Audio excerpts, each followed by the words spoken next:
বিশ্বকবি রবীন্দ্রনাথ ঠাকুরের ১৬৫তম জন্মদিবসে জোড়াসাঁকোর ঠাকুরবাড়িতে কবিপ্রেমী মানুষের ঢল।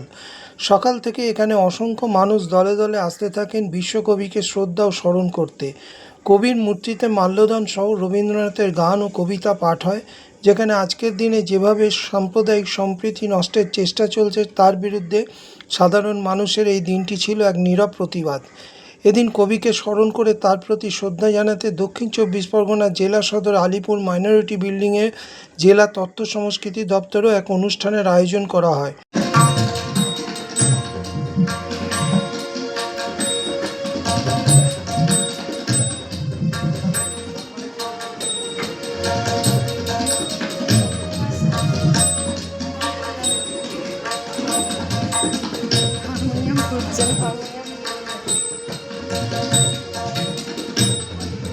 একইভাবে শোভাবাজার রাজবাড়ির একটি অংশে নৃত্যায়ন গোষ্ঠীর উদ্যোগে রবীন্দ্রনাথের ভানু সিংয়ের পদাবলী নৃত্যনাট্য পরিবেশন হয়। এই অনুষ্ঠানের আহ্বায়ক ডাক্তার অনুজা মুখার্জি বলেন, এদিনের কবি প্রণাম অনুষ্ঠানে ৩১টি নৃত্যাঙ্গন সংস্থা এই অনুষ্ঠানে যোগ দিয়েছিল। এছাড়াও ছিল গান, কবিতা আবৃত্তি পাঠের আসর। অনুষ্ঠানে শ্রোতাদের মধ্যে ছিলেন রবীন্দ্রভারতী ও কল্যাণী বিশ্ববিদ্যালয়ের বেশ কয়েকজন অধ্যাপক।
বৈশাখ ১৬৫তম রবীন্দ্র জন্ম জয়ন্তী।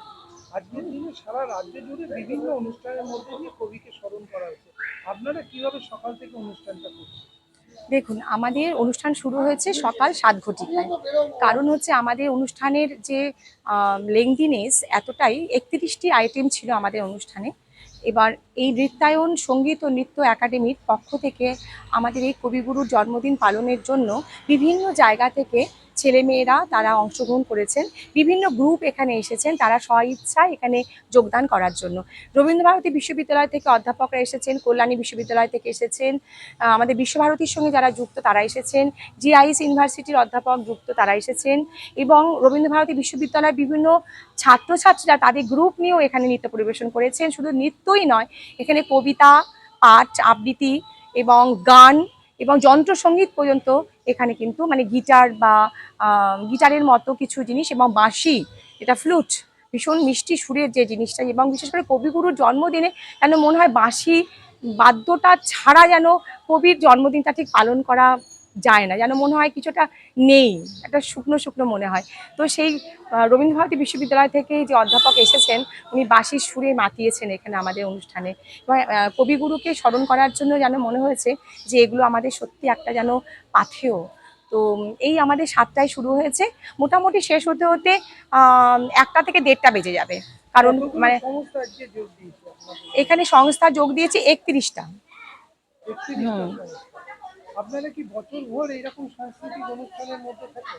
হ্যাঁ, মোটামুটি থাকি। তবে এই শোভাবাজার রাজবাড়ির প্রাঙ্গণে এটা আমার প্রথম অনুষ্ঠান করা। আপনার নাম? আমার নাম ডক্টর অনুজা মুখার্জি। আমি একজন বিএড টিচার্স ট্রেনিং কলেজের অধ্যাপিকা, এডুকেশন ডিপার্টমেন্টে আছি। আমার স্কুলটা হচ্ছে আগরপাড়া, বিটি রোড, আগরপাড়াতে।